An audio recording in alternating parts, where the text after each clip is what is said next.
ನಮಸ್ಕಾರ ಸ್ನೇಹಿತರೆ. ಇವತ್ತಿನ ಒಂದು ವಿಡಿಯೋದಲ್ಲಿ ತೆಂಗಿನ ಮರ ಗೊತ್ತಾಗದ ರಹಸ್ಯಗಳು. ಒಂದು ತೆಂಗಿನ ಮರ ವರ್ಷಕ್ಕೆ ಎಷ್ಟು ತೆಂಗು ಕೊಡುತ್ತೆ ಗೊತ್ತಾ ಸ್ನೇಹಿತರೆ? ತೆಂಗಿನೊಳಗೆ ನೀರೇ ಒಂದೊಂದು ದಿನ ಸಕ್ಕರೆ ಆಗುತ್ತೆ ಅನ್ನೋದು ಕೇಳಿದ್ದೀರಾ?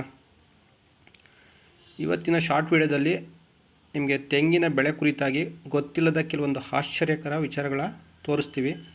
ನೀವು ಅದು ಡೀಟೇಲ್ಸ್ ಬೇಕು ಅಂದರೆ ಖಂಡಿತ ನನಗೆ ಕಮೆಂಟ್ ಮಾಡಿ, ನೆಕ್ಸ್ಟು ಫುಲ್ ವಿಡಿಯೋ ನಿಮಗೆ ನಾನು ಕೊಡ್ತೀನಿ. ಮತ್ತು ಒಂದು ಎಕರೆಗೆ ತೆಂಗಿನ ತೋಟದಿಂದ ಎಷ್ಟು ಆದಾಯನ ಗಳಿಸ್ಬೋದು ಗೊತ್ತಿದೆಯಾ? ಮತ್ತು ನೀರಿನ ಪ್ರಮಾಣ ಎಷ್ಟು ಬೇಕು ಗೊತ್ತಿದೆಯಾ? ಸೂಕ್ತ ಮಿಶ್ರ ಬೆಳೆ ಏನೇನು ಮಾಡ್ಬೋದು, ಯಾವುದು ಆಯ್ಕೆ ಮಾಡ್ಬೋದು, ಅದ್ರ ಬಗ್ಗೆ ನಿಮಗೆ ಗೊತ್ತಿದೆಯಾ?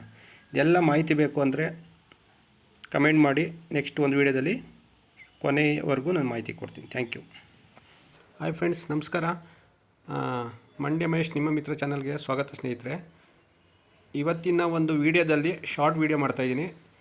ತೆಂಗಿನ ಬೆಳೆ ಬಗ್ಗೆ ಯಾರಿಗೆಲ್ಲ ಮೊದಲಿಂದ ಕೊನೆವರೆಗೆ ಮಾಹಿತಿ ಬೇಕಾಗಿದೆ, ಅದರ ಸಮಸ್ಯೆಗಳಿಗೆ ಪರಿಹಾರ ಏನು, ಮತ್ತು ತೆಂಗು ಬೆಳೆ ಮಾಡಬೇಕು ಅಂದರೆ ಏನೆಲ್ಲ ಕ್ರಮಗಳನ್ನ ನೀವು ಕೈಗೊಳ್ಳಬೇಕು, ಏನೆಲ್ಲ ಮಾಡಿದ್ರೆ ನಿಮಗೆ ಮತ್ತು ತಳಿಗಳನ್ನ ಯಾವ್ಯಾವುದೆಲ್ಲ ನೀವು ಹಾಕೋದ್ರಿಂದ ಏನೆಲ್ಲ ಉಪಯೋಗ ಇದೆ, ಸಾಕಷ್ಟು ಮಾಹಿತಿಗಳು ಕೊಡಬೇಕು ಅಂತ ಅಂದ್ಕೊಂಡಿದ್ದೀನಿ ಸ್ನೇಹಿತರೆ.